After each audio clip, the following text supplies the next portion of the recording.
Next generation TV நேயர்களுக்கு astro KS ஐயங்காரின் பரிவான நமஸ்காரங்கள். வார பலன் 29/4/2024 5/5/2024 வரலும் உண்டான வாரத்திற்கு மேஷம் முதல் மீனம் வரை என்னென்ன பலன்கள்னு பார்ப்போம். முதல்ல இந்த வாரத்தில் இருக்கக்கூடிய கோல்சாரம் என்ன, இந்த வாரத்தில் வரக்கூடிய விசேஷ நாட்கள் என்ன, இந்த வாரத்தில் எந்தெந்த ராசிக்காரர்களுக்கு சந்திராஷ்டமம், இது வழியாக பார்க்கலாம்.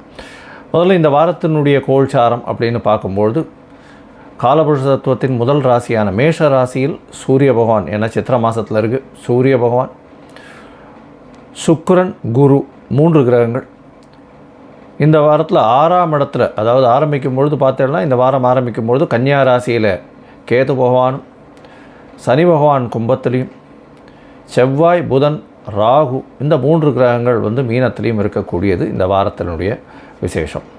இந்த வாரத்தில் பெயர்ச்சின்னு பார்த்தீங்கன்னா வருட கிரகமான குரு பகவான் மேஷத்திலிருந்து ரிஷபத்துக்கு போகிறார். 1/5/2024 சாயந்தரம் ஒரு 5:30 மணிக்கு கிருத்திகை 1ஆம் பாதத்திலிருந்து கிருத்திகை 2ஆம் பாதத்திற்கு மேஷராசியிலிருந்து ரிஷபராசிக்கு போகிறார். தனியாக குரு பெயர்ச்சி பலன்கள் போட்டிருக்கேன், அதையும் பாருங்க ஒரு ராசிக்கும். சந்திர பகவான் இந்த வாரத்தில் பூராட நட்சத்திரம் தனுசு ராசியிலிருந்து ரேவதி நட்சத்திரம் மீன ராசி வரலும் போகிறார். அதாவது தனுசு, மகரம், கும்பம், மீனம் 4 ராசிகளுக்கு போகிறார். இந்த வாரத்தில் பார்த்தேனால் வரக்கூடியது, இந்த வாரத்தில் ஆரம்பிக்கும் பொழுதே சஷ்டி திதி, அதாவது 29ஆம் தேதி அன்னைக்கு சஷ்டி திதி. சஷ்டி திதியில் விரதம் இருப்பவர்களுக்கு சஷ்டியில் விரதம் இருந்தால் அகப்பையில் வரும் அப்படின்னு சொல்லக்கூடியது குழந்தை பிராப்திக்கு மிகவும் ஏற்றமான காலகட்டம்.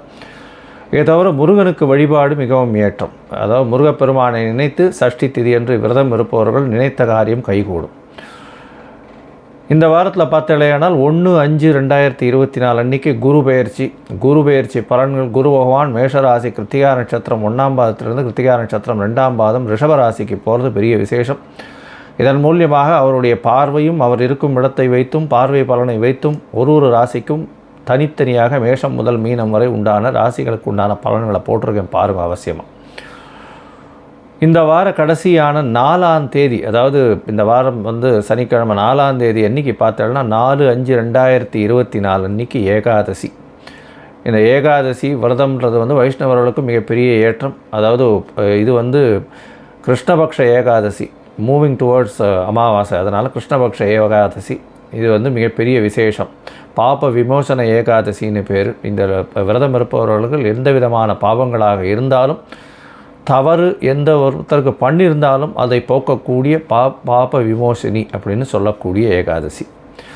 இன்றைக்கி 4/5/2024 அன்றைக்கி பார்த்தோன்னா அக்னி நட்சத்திரம் ஆரம்பம் அப்படின்னு போட்டிருக்கும். அக்னி நட்சத்திரம் அப்படின்னா பரணி 3ஆம் பாதம் அப்படின்னு சொல்லக்கூடிய 3வது பாதத்திலிருந்து, பரணி நட்சத்திரம் 3வது பாதத்தில் சூரிய பகவான் பிரவேசிக்கிற காலத்திலிருந்து ரோகிணி நட்சத்திரம் 2ஆம் பாதம் வரலும், அதாவது கிட்டத்தட்ட 8 பாதங்கள். பரணி 3, 4, கிருத்திகை 4 பாதங்கள், ரோகிணி 2 பாதம், 8 பாதங்கள் சூரிய பகவான் மூவ் பண்ணுற காலகட்டம். கிட்டத்தட்ட ஒரு ஒரு 25-26 நாள் வச்சுக்கோங்களேன். ஏன்னா ஒரு பாதம் தாண்டறதுக்கு 3.2 டிகிரி, ஒரு நாளைக்கு 1 டிகிரி தாண்டுவார் சூரிய பகவான். அதனால் 3 நாளும் 20 நாழிகை அப்படின்னு சொன்னால் 8 மணி நேரம் வரும். அதனால் 8 பாதங்கள் தாண்டணும் அப்படின்னா கிட்டத்தட்ட அவர் 25-26 நாள் ஆகும். ஸோ 4ஆம் தேதியிலிருந்து 29ஆம் தேதி வரலும் கிட்டத்தட்ட அக்னி நட்சத்திர காலம் அப்படின்னு சொல்லக்கூடியது. அது 4/5/2024 29/5/2024 வரலும் உண்டான காலத்தை அக்னி நட்சத்திர காலம்னு சொல்லக்கூடியது. இந்த காலகட்டத்தில் பொதுவாகவே சுபகாரியங்கள் பண்ணுறது இல்லை. அதாவது இப்போ வீட்டில் சுபகாரியங்கள்னு சொல்லக்கூடிய திருமணம், காது குத்தல், இந்த மாதிரியான சீமந்தம், இந்த மாதிரியான விஷயங்கள்லாம் பண்ணுறதில்லை. இது ரொம்பவும் முக்கியமான விஷயம்.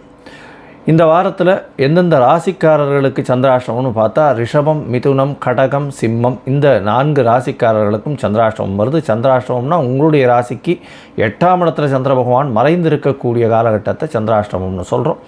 சந்திர பகவான் மதிகாரகன், மறைந்திருக்கக்கூடிய காலத்தில் மதி மயங்கக்கூடும், தவறான முடிவுகள் எடுக்கக்கூடிய வாய்ப்புகள் உண்டு. அதனால் முடிஞ்ச வரலும் புதிய முயற்சிகளில் ஈடுபட வேண்டாம். வெளியூர் வெளிமாநிலம் பிரயாணம் வேண்டாம். ஒருவேளை நீங்கள் பண்ண வேண்டிய கட்டாயத்தில் இருந்ததே ஆனால் சந்திர பகவானுக்கு உண்டான எளிய பரிகாரம்னு சொல்லக்கூடிய பால் அதாவது பால் இல்லைன்னா நீர் மோர் இதெல்லாம் வந்து தானம் கொடுங்க. ஏன்னா இப்போ வெய்ய காலம் வேறு, நீர் மோர்லாம் வந்து கொடுத்தலையானால் வழிபோக்கர்களுக்கு சந்திராஷ்டமத்தின் தாக்கம் நிச்சயமாக குறையும். சரி, இப்போ மேஷம் முதல் மீனம் வரை 29/4/2024 5/5/2024 வரை உண்டான வாரத்திற்கு எப்படி இருக்குன்னு பார்ப்போம். அதற்கு முன்னாடி என்னுடைய மொபைல் நம்பர் கீழே ஸ்க்ராலிங்கில் போயிட்டு இருக்கோம். உங்களுக்கு அஸ்ட்ராலாஜிக்கல் கன்சல்ட் தேவைப்பட்டதுன்னா எனக்கு காண்டாக்ட் பண்ணுங்க.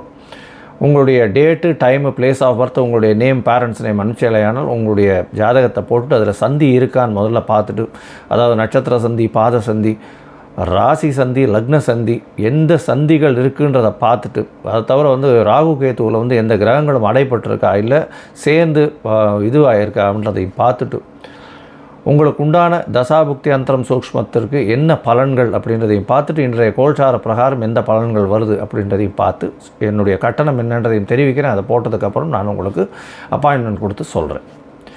இப்போது மேஷம் முதல் மீனம் வரை 29/4/2024 5/5/2024 வரை உண்டான பலன்களை பார்க்கலாம்.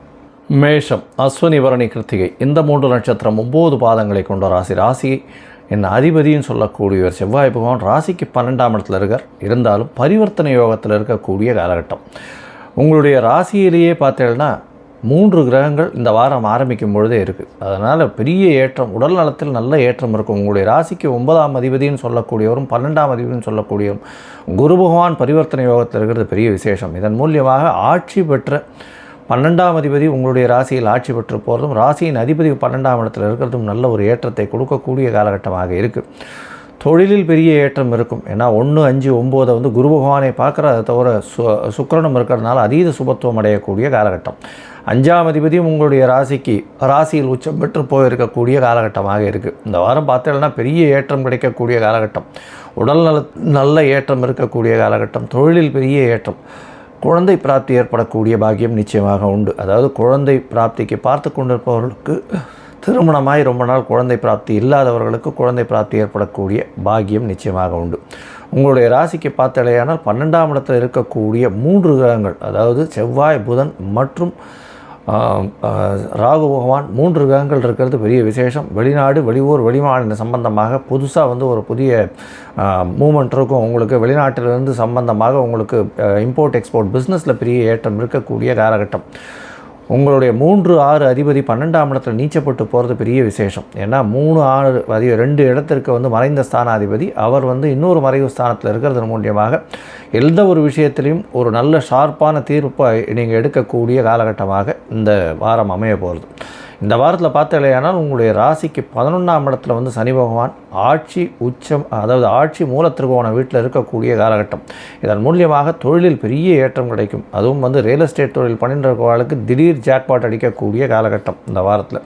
அதாவது ஒரு 2-3 இது வந்து ஃப்ளாட்ஸ் புக் ஆகிடும். ஏதோ புக் ஆகாமல் இருந்ததுன்னு நினச்சிருந்ததெல்லாம் 2-3 ஃப்ளாட்ஸ் புக் ஆகக்கூடிய வாய்ப்புகள் நிச்சயமாக உண்டு.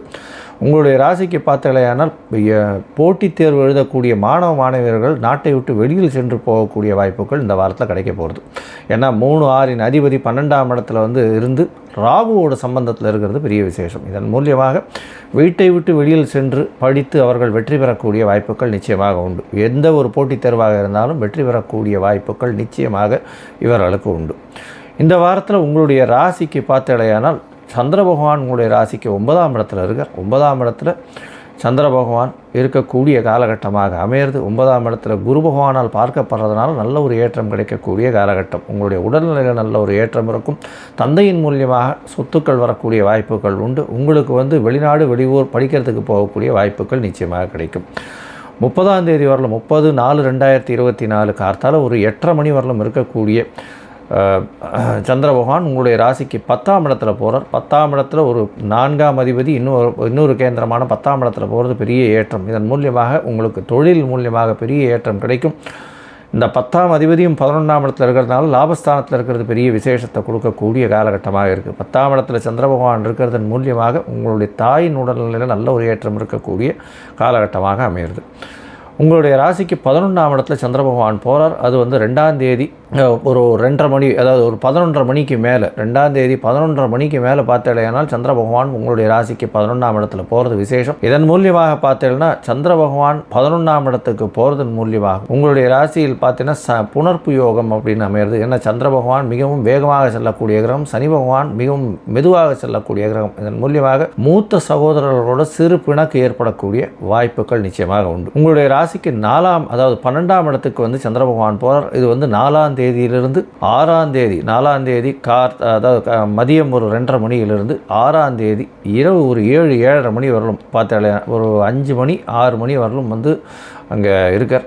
இந்த காலகட்டத்தில் பார்த்தோன்னா 12ஆம் இடத்துல மறைந்து இருந்தாலும், அதாவது இப்போ 4ஆம் அதிபதி மறைந்திருந்தாலும் செவ்வாயோட சம்பந்தம், சந்திர மங்கள யோகம் அமையிறது. அதை தவிர வந்து புத பகவானோட சேர்ந்து இருக்கக்கூடிய காலகட்டம், 4 கிரகங்கள் இருக்கக்கூடிய காலகட்டம், நல்ல ஒரு ஏற்றம் கிடைக்கக்கூடும். கணவன் மனைவியிடையே நல்ல ஒரு ஒற்றுமை இருக்கக்கூடிய காலகட்டமாக இருக்கும். எதிர்பாலினத்தவர் மூலியமாக நல்ல ஒரு ஏற்றம். இந்த வாரம் இதை தவிர பெரிய விசேஷம் என்னென்னா 1/5/2024 குரு பெயர்ச்சி வேறு ஆறுது. அது வந்து 2ஆம் இடத்துல குரு பகவான் போகிறது பெரிய விசேஷம். தனகாரகன் தனஸ்தானத்தில் போய் இருக்கிறதும், தனஸ்தான அதிபதினு சொல்லக்கூடிய சுக்கிர பகவான் உங்களுடைய ராசியிலே இருக்கிறதும் பெரிய ஏற்றம். நீங்கள் நினைத்த காரியங்கள் நினைத்த இடத்திலிருந்து வெற்றியறை குவிக்கக்கூடிய காலகட்டமாக இருக்கும். எந்த ஒரு விஷயத்திலும் பணம் வரக்கூடிய வாய்ப்புகள், எல்லா இடத்திலையும் சுபத்துவம் அடையக்கூடிய வாய்ப்புகள் நிச்சயமாக உண்டு. குடும்பத்தில் நல்ல ஒரு ஏற்றம் இருக்கும். கணவன் மனைவிக்குள்ள நல்ல ஒரு அந்யோன்யம் இருக்கும். எதிர்பாலினத்தவர் மூலியமாக நல்ல ஒரு வெற்றி செய்தி வரும். நண்பர்கள் மூலியமாக நல்ல ஒரு ஆரோக்கியமான விஷயங்கள் நடக்கும். பொதுவாக இந்த வாரம் உங்களுக்கு ஒரு பெரிய ஏற்றமான வாரமாக அமையப்போகிறது. நீங்கள் அருகில் இருக்கக்கூடிய முருகன் கோவிலுக்கு போயிட்டு வாங்க. குரு பகவானுக்கு போய் ஒரு உங்களால் முடிஞ்சது ஒரு மஞ்ச வஸ்திரம் கொடுத்து, இது வியாழக்கிழமை அன்றைக்கி போயிட்டு வாங்க. 1ஆம் தேதி அன்றைக்கி அவசியமாக போய் குரு பயிற்சியில் கலந்துட்டு ஒரு மஞ்ச வஸ்திரம் இல்லைன்னா ஒரு 1/2 பாட்டில் நெய் உங்களால் முடிஞ்சதை கொடுத்துட்டு வாங்க. நல்ல ஒரு ஏற்றம் வரக்கூடிய வாரமாக இந்த வாரம் அமைய போகிறது.